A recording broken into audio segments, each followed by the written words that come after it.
Senhor está conosco. Você está pensando em desistir?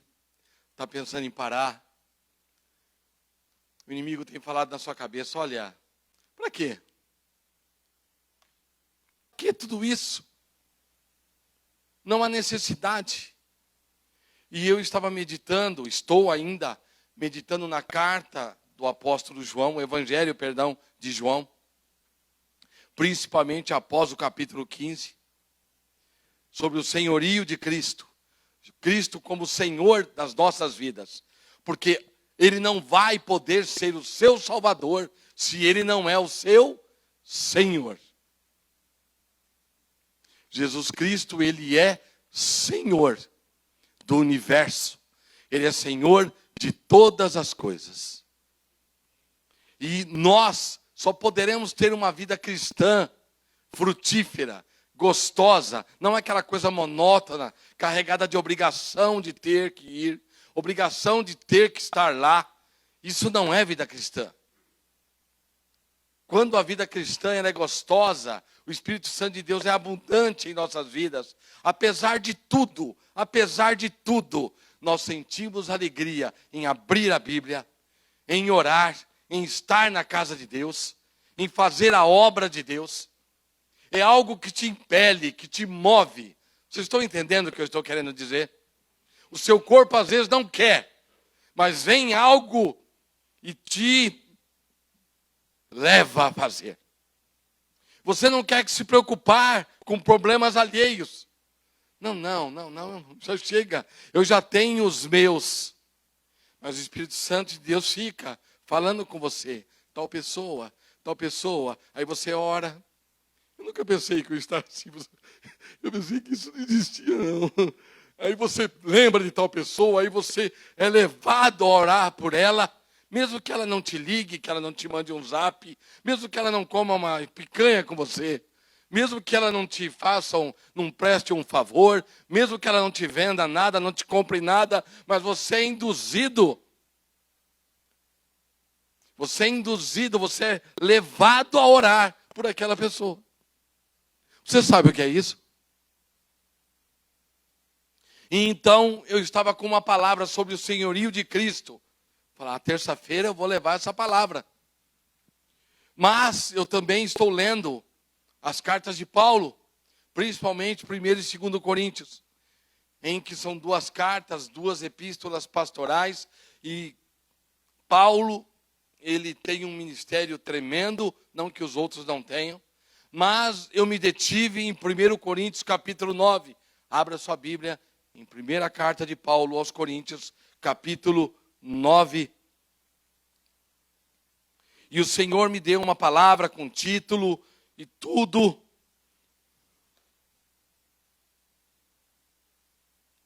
E Paulo, ele foi um homem chamado. Ele não era o 13º apóstolo. Ele não foi chamado para ser o 12º, ele não foi chamado para ser o 71º, lá dos 70, não. Ele era simplesmente Paulo. Então você não se preocupe com o seu ministério. Ele não é igual ao meu, ele não é igual ao do seu irmão da direita, ele não é igual ao do seu irmão da esquerda. O seu ministério, o Senhor entregou a você. E você tem o dever de tocar esse ministério. Então eu vou me levantar, porque afinal de contas eu não tenho ministério. Você está enganado, meu irmão, minha irmã, você visitante que está aqui essa noite. Todos vocês têm um ministério. Talvez 2, talvez até 3, talvez até 4. E o Senhor, essa noite, quer falar com você sobre disciplina, diligência, responsabilidade. Mas Senhor, está doendo. É aí que está. Mas Senhor, eu estou cansado. É aí. Eu quero que você agora procure os mais entendidos do mundo na Bíblia. E me encontre alguém que foi chamado para ministério e estava na rede tomando água de coco. Você conhece alguém? Que estava lá dormindo, tirando um cochilão, tranquilão. O Espírito Santo não leu a Bíblia, não tinha comunhão nenhuma com Deus. E estava lá sossegado. Não. Todos os homens e mulheres de Deus que foram chamados para ministério, para uma responsabilidade, com um chamado diante de Deus, estavam fazendo alguma coisa, estavam trabalhando, a vida estava daquele jeito, e Deus, no meio de tudo isso, chega e fala: ei, vou te chamar para fora da caixa, vem comigo. Então é com você que o Senhor quer falar. Ah, mas eu estou estudando. Ah, mas eu estou trabalhando. Mas eu estou enfermo. Em casa tem enfermidade. O título da palavra de hoje, antes de dizer até os versículos, é: na zona de conforto não há crescimento, não há aprendizado, não há vida com Deus. Vamos repetir comigo? Na zona de conforto, então, sabe o que é? Então, até esse modo de falar é a zona de conforto. A zona de conforto. Então, vamos de novo. Soldados de Cristo, lembra? Nós somos soldados de Cristo. Então, quando o comandante fala, você fala: eis-me aqui, Senhor. Porque, afinal de contas, quem está te chamando é o general. Não é um comandante terreno aí que nem passa a farda. É um comandante com C maiúsculo. É o nosso Senhor Jesus. E Ele vai com você em cada missão. Ele não manda você ir e você vai sozinho. Não, Ele vai com você. Vamos repetir, vamos lá. Vamos começar de novo. Na zona de conforto, yes, não há crescimento, não há aprendizado, não há vida com Deus. O texto é 1 Coríntios capítulo 9, do versículo 24 ao 27. E então, eu estava dividido entre esses dois textos. Final do Evangelho de João, lá pelo capítulo 20, quando Tomé, ele praticamente se dobra diante de Cristo, e ele diz assim: Roquírios mon, kai roteosmon, Senhor meu e Deus meu. E eu tinha uma Meriva preta, não sei quem se lembra disso. Eu fiquei com esse carro 10 anos, e eu coloquei lá, Lilian, mandei fazer em grego. E eu coloquei lá.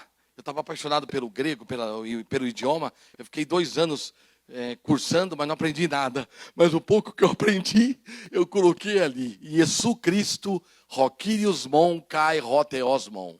Jesus Cristo, Senhor meu e Deus meu. Era um pretexto, não para parecer que é estudante de grego, ou que eu falasse grego, nada disso. Era um subterfúgio para quando eu fosse abastecer o carro, evangelizar o frentista. Era um subterfúgio, um pretexto. No farol eu parava, o cara parava do lado e fazia assim. Aí eu baixava o vidro. O que está escrito aí atrás do seu carro aí? Ah, sim, está escrito isso. Porque eu sou evangélico, o Senhor Jesus é o Senhor da minha vida. Vocês entenderam? Criatividade. Eu falei, vou chamar alguém, trazer alguém, porque o ser humano ele é curioso. Então ele para perguntar, ele quer saber. Então eu estava entre esses dois textos, porém domingo, através da palavra que o Espírito Santo de Deus, ele encheu a pastora, aí eu falei, é isso. Aquele que está cocheando, aquele que está na incerteza, aquele que está, mas não está, aquele que quer ir, mas não vai, sabe como é que é? Aquele que está inseguro, ai, mas eu estou sem talento, eu estou sem tempo, será? E o segundo texto, primeiro nós vamos ler, 1 Coríntios, capítulo 9, versículo 24 ao 27. Amém, igreja? Glória a Deus, com soluço e tudo. Vamos lá. Diz assim a palavra do Senhor: não sabeis vós, que os que correm no estádio, todos, na verdade, correm, mas um só leva o prêmio? Correi de tal maneira que o alcanceis. Versículo 25. E todo aquele que luta, de tudo se abstém. E todo aquele que luta, de tudo se abstém. Eles o fazem para alcançar uma coroa corruptível. Nós, porém, uma incorruptível. Pois eu assim corro, não como uma coisa incerta. Assim combato, não como batendo no ar. Antes, subjugo o meu corpo e o reduzo à servidão, para que, pregando aos outros, eu mesmo não venha, de alguma maneira, a ficar reprovado. Amém? O segundo texto é Tiago, capítulo 1. O Senhor havia me dado essa palavra e eu estava em dúvida, porém domingo eu obtive a confirmação que era isso que o Senhor queria falar com vocês, porque o Senhor, irmãos, irmãs, o Senhor nos ama. O Senhor nos ama tanto, tanto, tanto, que Ele só pensa no que é bom para nós. Ele só quer falar o que é bom para nós, não o que nós queremos ouvir, mas o que é bom para nós. Os pais e mães aqui sabem do que eu vou falar agora. Quando você fala para o filho, filho, filha, ó, é por aqui. Está levando a blusa? Está levando isso? Esqueceu o RG? De novo, mãe, eu tosco com o RG. Chega na esquina e ele esqueceu o RG. Está levando dinheiro? Escuta, você me liga quando chegar lá? Mas mãe, sou eu aqui de novo. Pai e mãe, de verdade, nunca cansa. Liga, para, conversa, cutuca, enche as paqueras, enche as paciências. Mas pai e mãe é pai e mãe. É verdade? Mãe, eu estou dormindo. Não está, senão você não respondia. Você está bem? Tô, pai. Tô, mãe. Você já comeu? Você já bebeu? Pai e mãe, de verdade, é assim. E Deus é o sumo, o super pai, o arqui-pater. Ele é o maior dos pais. Diz para mim, você acha que Ele não se preocupa com você? Hein? Que através do Espírito Santo Ele não quer te dar uns toques? Mas filha, você já? Filho, você já, pai? Mas tá bom, eu estou perguntando para você não esquecer. E diz a palavra de Deus em Tiago, capítulo 1, diz assim, versículo 2. Meus irmãos, tende grande alegria, grande gozo, quando caíres em várias tentações, sabendo que a prova da fé produz a paciência. Tenha, porém, a paciência, a sua obra perfeita, para que sejais perfeitos e completos, sem faltar em coisa alguma. E, se algum de vós tem falta de sabedoria, peça a Deus, que a todos dá liberalmente, e não lança em rosto, e ser-lhe-á dada. Peça, porém, com fé, não duvidando, porque o que duvida é semelhante à onda do mar, que é levada pelo vento e lançada de uma para outra parte. Não pense tal homem que receberá do Senhor alguma coisa, pois o homem de coração dúbio, dobre, é inconstante em todos os seus caminhos. Pois bem, meus irmãos, minhas irmãs, nós vamos falar hoje rapidamente sobre diligência, sobre constância, sobre diligência. O que é? Interesse ou cuidado aplicado na execução de uma tarefa. Urgência ou presteza em fazer alguma coisa. Disciplina, cuidado, ser metódico, não esquecer, dar importância para aquilo, tornar aquilo diário. Algumas pessoas são indisciplinadas com o seu próprio corpo. Se me permitem, me perdoe, mas tem gente que não escova os dentes 3 vezes ao dia. Após as refeições. Se faz a quarta vez que escova os dentes. Tem gente que não usa fio dental. Tem gente que não penteia o cabelo, não cuida do cabelo. Tem pessoas que não passam um creme no rosto para tirar o excesso de acne e tal. Tem pessoas que não cuidam bem dos pés. E tem um cheirinho desagradável chamado de chulé. Tem gente que não cuida. mas é a opção daquela pessoa. Ô pastor, o senhor está ridicularizando alguém? Não. Eu estou movido, impelido pelo Espírito Santo de Deus de falar sobre disciplina. Tem pessoas que não têm nenhuma disciplina consigo. São desleixadas, esse é o termo. A pessoa não passa a própria roupa, sai do jeito que está, não está preocupada. Enquanto algumas pessoas são totalmente cuidadosas com a sua aparência. Ambos estão vivos? Estão. Agora, estão plenamente vivos? Não. Porque nós sabemos que a falta de higiene corporal pode produzir, resultar em várias enfermidades. Isso sem falar na aparência pessoal, que não é agradável. Quem já sentou ao lado de uma pessoa que não está cheirando bem? Você quer se levantar. Já aconteceu comigo várias vezes. Aliás, eu já fiquei debaixo de uma. No ônibus, no metrô, o cara era bem maior do que eu e eu ali. Jesus amado. Foi prova. E eu não tinha para onde ir. Então, há disciplina em várias áreas de nossa vida. Nessa carta do apóstolo Paulo, é uma carta à igreja de Corinto, a primeira carta. O apóstolo Paulo, ele permaneceu em Corinto aproximadamente 1 ano e meio, na casa de Priscila e de Áquila, que ele ficou conhecendo ali. E lá ele ficou um bom tempo trabalhando como fazedor de tendas, costurando e restaurando tendas. Paulo, ele não gostava de ser pesado aos irmãos, então ele gostava de trabalhar. Quando ele precisava de alguma coisa, ele recebia com alegria, mas ele trabalhava, e ele estava trabalhando com os irmãos ali. E ali ele fundou a igreja em Corinto, com uma parte muito pequena de judeus. A maioria eram gregos, pessoas de várias áreas e regiões da Ásia, enfim, até da África, da Mesopotâmia, mas a minoria era de judeus. A maioria era de gentios.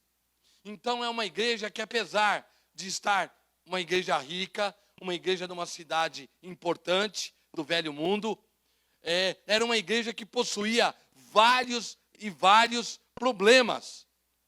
Então, ele escreve essa carta, para vocês terem uma base, no versículo 5 aqui, no versículo 5 do capítulo 9, Paulo fala assim: não temos nós direito de levar conosco uma irmã, como também os demais apóstolos e os irmãos do Senhor e Cefas. O questionamento sobre a autoridade de Paulo como apóstolo, como fundador da igreja, como discípulo de Cristo, era tão grande, mas tão grande, que tinha pessoas que ficavam, por que o fulano leva a mulher dele para baixo e para cima? Porque uma boa parte dos homens, principalmente fariseus, saíam pregando a sua crença sozinhos, não levavam suas esposas.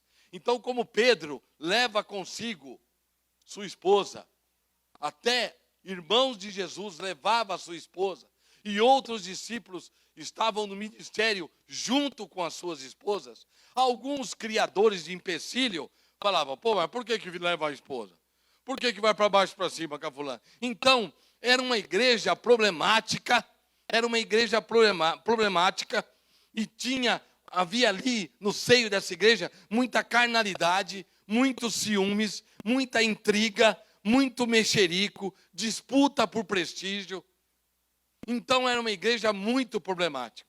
Paulo viaja para Éfeso, onde ele ficou cerca de 3 anos, e lá ele começa a receber recado do pessoal aqui da igreja. Olha, volta que a coisa aqui está difícil. E ele manda a carta. E ele chega até algum momento a falar, olha, é melhor que eu mande carta, porque se eu for pessoalmente, vocês vão me conhecer em presença, em poder, em autoridade. Porque o meu ministério não é apenas baseado em palavras, mas em virtude e em poder. E em testemunho. Tudo que vocês viram em mim, tudo que vocês ouvem de mim, isso fazei. Então Paulo, ele é um homem que ele vivia Cristo. Ele emanava Cristo. Você procurava saber sobre a vida dele, era uma vida correta, porque ele procurava dar bom testemunho. E nesse momento, ele fala com a igreja de Corinto o seguinte: muitos estão levando a vida cristã de qualquer maneira. E eu ouso lhes dizer, meus irmãos, minhas irmãs de Corinto, vocês que vivem de qualquer maneira, vocês têm vida, mas não têm vida abundante com Deus. Meus irmãos, minhas irmãs de Corinto, se vocês continuarem a viver de forma dissoluta, de qualquer maneira, vai na igreja quando dá, colabora quando dá, faz o que dá, o que você se interessa, porque é mais fácil. O que não interessa, você não faz. Estou trazendo para uma linguagem bem cotidiana. Então, Paulo, esse pequeno trecho que nós lemos, ele traz para a igreja de Corinto a imagem de duas pessoas. Essa é a grandeza, a beleza e a pérola do Espírito Santo de Deus na nossa vida. Paulo, ele é usado por Deus de forma diferente que Pedro foi usado. Diferente que Tiago foi usado. Paulo era melhor que Pedro? Não, era um outro ministério. Então Deus usa os conhecimentos de Paulo, a vivência de Paulo, a dedicação que Paulo possuía quando era fariseu. E fala, agora, na sua vida, você tem tudo. Você tinha grana, você tinha prestígio, estudo e tal, mas na sua vida só falta tudo, Paulo. Falta eu. Sabe quando você vê um cara bem sucedido e fala, poxa, só falta Jesus na vida dele. Então falta tudo. Porque quando na nossa vida não tem Jesus, nós não temos nada. Então, Paulo vem resignado aos pés de Cristo, submisso, humilde, se prostra e a partir de então ele começa a ser usado. E ele diz aqui, olha, não sabeis, vocês não estão sabendo que esses atletas que nós vemos aí no Império Romano, na Grécia, correndo nos estádios, eles são atletas de alto rendimento. Vocês acham que eles correm 5, 10, 15, 20, 40 quilômetros e eles vivem a vida de qualquer maneira? Vocês acham que eles comem qualquer porcaria? Vocês acham que eles não treinam? Vocês acham que eles passam a noite em claro, de boa? Não, não. Eles, para poderem entrar num estádio e competir, eles se abstêm de muita coisa. Não sabeis vós que os que correm no estádio, todos na verdade correm, mas um só leva o prêmio?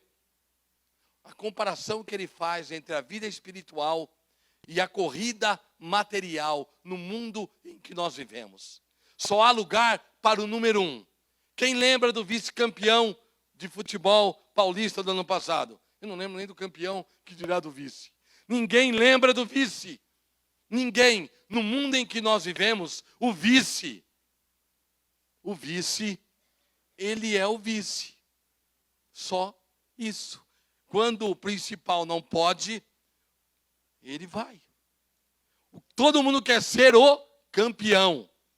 Mas no mundo espiritual as coisas não funcionam assim. Vocês sabem por quê? Porque existe pódios para todos nós. A herança da salvação é para todos nós. E é disso que Paulo está tratando aqui. O prêmio, a corrida cristã. Paulo está falando que a vida cristã, ele é uma corrida e que ela é uma corrida e que exige dedicação. Não, mas não disse alguém que nós estamos salvos para sempre, tranquilos? Não há nada que possa nos separar do amor de Cristo? Acontece, irmãos e irmãs, em nome de Jesus, que a Bíblia é um apanhado da vontade de Deus, das diretrizes de Deus para nós. Porém, essa mesma Bíblia que diz que olha, a salvação é dom de Deus. Não vem de vós para que ninguém se glorie. A mesma Bíblia que diz isso, é a que diz o seguinte. É a mesma Bíblia.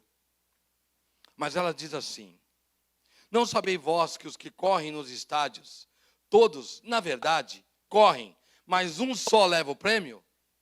Ele pergunta, e ele responde, retórica: correi de tal maneira que o alcanceis. E todo aquele que luta, de tudo se abstém.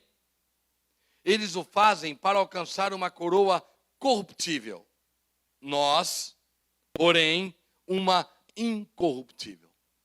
Paulo aborda o primeiro corredor de maratona. E depois o gladiador. Na época não tinha um lutador de boxe como uma. Tem uma linguagem aí que fala do lutador de boxe.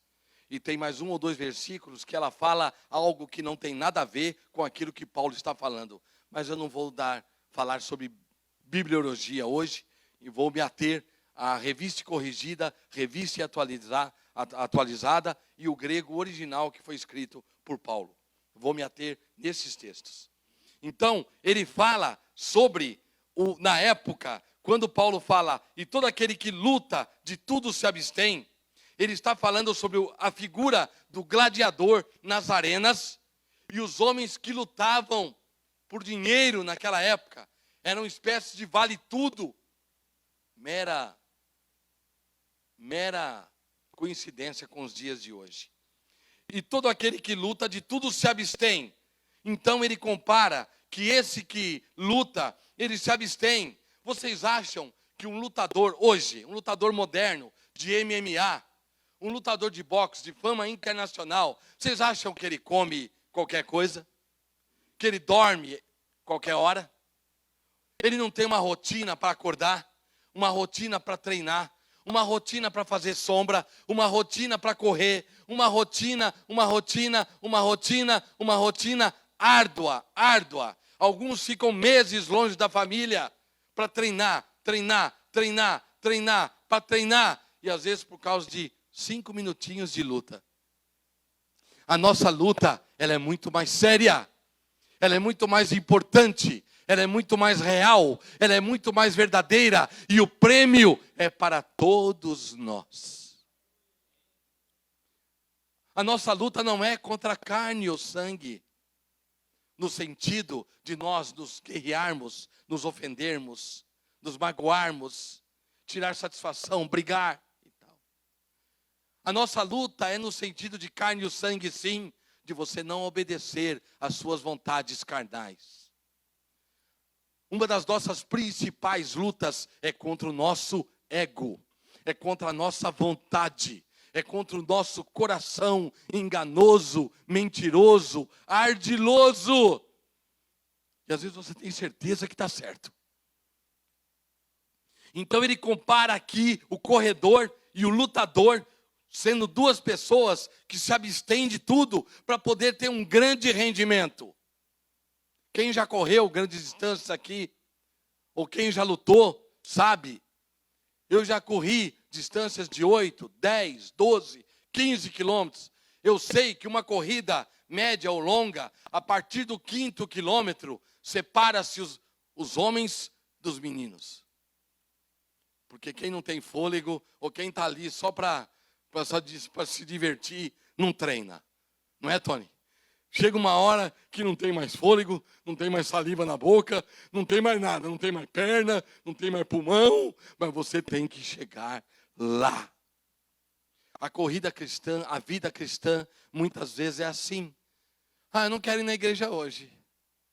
Karina, o qual ela diz, lá no sofá, espalhadão. Claro que o irmão nunca fez isso, jamais.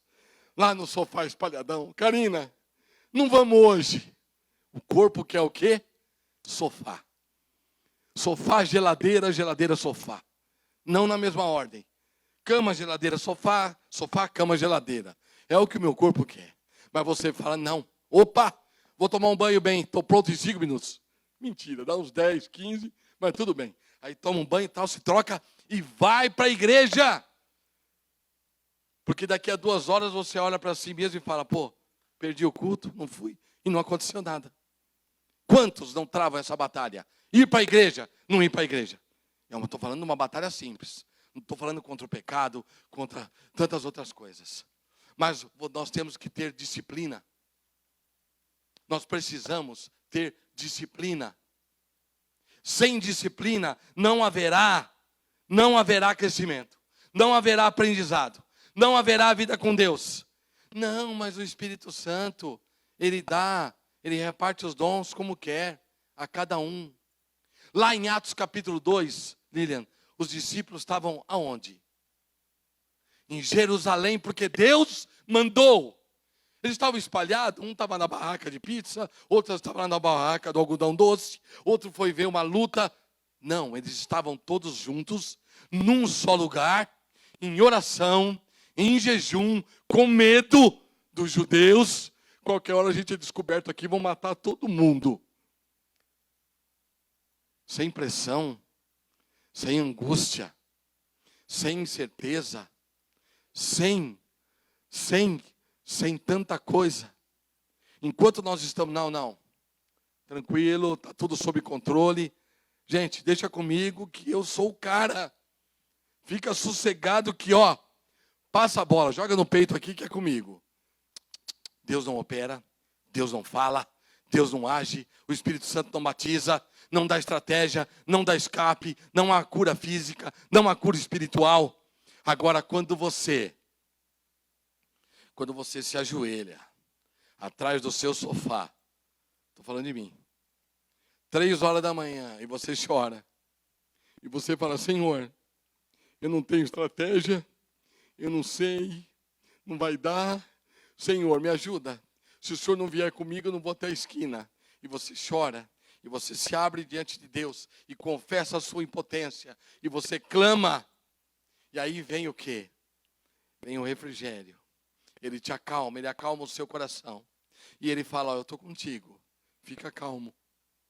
Você está até sentindo o calor das chamas, mas você não vai se queimar. Amém? Você está até sentindo essa dor agora, mas essa dor não vai te matar agora. Eu estou com você. Eu te tomo pela tua mão direita e eu te digo, não temas, eu te ajudo, eu te esforço. Não há, irmãos, irmãs, em nome de Jesus, o Espírito Santo me trouxe aqui para dizer para você, olha, não vai ser de boa comendo uma pizza, que vai haver revelação. Não que você não possa comer uma pizza, que aliás eu adoro. Mas eu estou dizendo que assim como um atleta, assim como um boxeador, um corredor, possui uma disciplina para que ele possa alcançar uma vitória, um bom rendimento, correr com mais tranquilidade, respirando melhor, sem dor, tem que haver vida com Deus. Para que você venha na casa do Senhor e tenha prazer, na sua casa você tem que ter vida com Deus. Para que você sinta a alegria de estar aqui. Muitos estão, eu vou sair da igreja, não só aqui. Eu tenho muitos amigos, pastores que estão no meu zap ou no meu telefone e nós conversamos sempre. As pessoas estão saindo da igreja, não estão frequentando mais a casa do Senhor. Muitos estão caindo da graça, da fé. Muitos estão apostatando. Por quê? Foi de uma hora para outra que aconteceu? Não, foi um processo lento. O pecado, o desânimo, a tristeza, o inimigo, tudo vem de forma paulatina, de forma lenta. E ele continua dizendo, olha, Paulo já dizendo de si mesmo, pois eu assim corro, não como a coisa incerta, assim combato, não como batendo no ar. Antes, no original, algumas versões está subjugo, mas no original eu esmurro o meu corpo e o reduzo à escravidão, à servidão, domínio próprio, temperança. Meu corpo quer, mas eu não vou. Meu corpo gosta, mas eu não vou. Não pense tal homem que receberá o batismo do Espírito Santo de Deus, cumprindo as vontades e concupiscências da carne. O que você prefere, meu irmão, minha irmã, em o nome de Jesus? Uma verdade clara, objetiva, ou uma mentirinha arrumadinha, enfeitadinha? É o que o mundo tem. O mundo tem mentira. Jesus tem a verdade. A verdade às vezes choca a gente. Às vezes fica inimigo. Você chega, abraça um amigo, aí ele fala: Arlindo, fala, você está com mau hálito. Tô? Tá. Ih, cara. Ele me abraçou, meu amigo, e falou: você está com bafo. Ah, eu vou lá então, eu vou dar um jeito aqui. Ó, tô te falando que eu sou seu amigo, cara. E entre nós, esse é o amigão. Esse é o amigaço. O mundo. Abraço, Arlindo. Ô, legal, beleza. Tá. Ô, irmão, não vai lá, não abraço o Arlindo, não, que tá com um bafo de onça terrível. Esse é o mundo. O mundo é mentira, desonestidade. Não quer te ver bem. Jesus Cristo quer te ver bem. Irmãos, com a mesma potencialidade que o inimigo está fazendo muito mal lá fora, o Senhor Jesus está querendo fazer muito bem aqui dentro. Da mesma potencialidade que o inimigo está destruindo muitas vidas lá fora, o Senhor Jesus deseja restaurar muitas vidas aqui. Muitos ministérios fortes. Mas para que haja ministério forte, tem que haver uma decisão forte, uma vontade absoluta. Eu arranco essa minha orelha, mas eu não vou mais ouvir aquilo. Eu furo esse olho, mas eu não vou mais ver aquilo.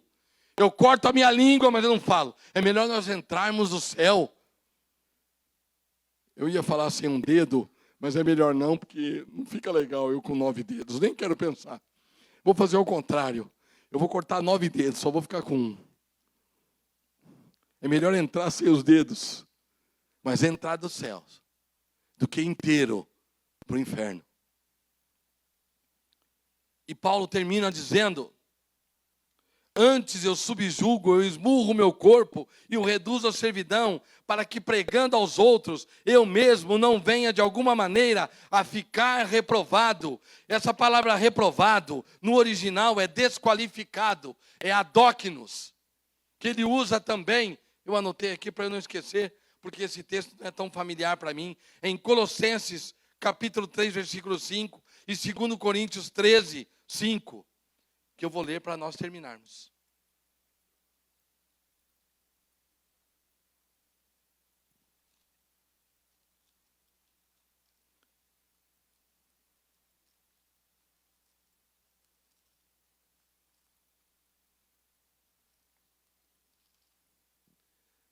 Segunda carta de Paulo aos Coríntios, capítulo 13, versículo 5.